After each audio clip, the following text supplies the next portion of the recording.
அலைக்கும் பிள்ளைங்களா, இன்னைக்கு உங்களிடத்துல சிறிய ஹதீஸ்கள் கேட்க போறேன். ஒவ்வொரு ஆளும் ஒரு ஹதீஸ் அதனுடைய பொருள் இன்ஷா அல்லாஹ் சொல்லணும். சரிங்களாமா? ஓகே, ஸ்டார்ட் பண்ணுங்க பார்க்கலாம்.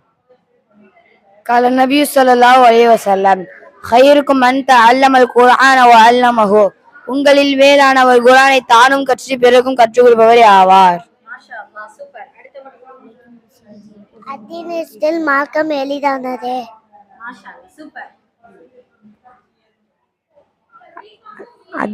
ஐயோ அழைக்கும் பிசிதிக்கு எப்போதும் உண்மையை பேசுங்கள். மன் கஸ்ஸ வலைச மின்னா, எவர் ஏமாற்றுகிறாரோ அவர் நம்மை சார்ந்தவர் அல்ல. அல்யதுல் உல்யா ஹைரும் மினது எது சிஃப்லா, வாங்கும் கையை விட கொடுக்கும் கைதான் சிறந்தது. லிஃப்லாவுல் ஜன்னத்தல் அஸ்ஸலாம், சொர்க்கத்தின் திறவுகள் தொழுகை.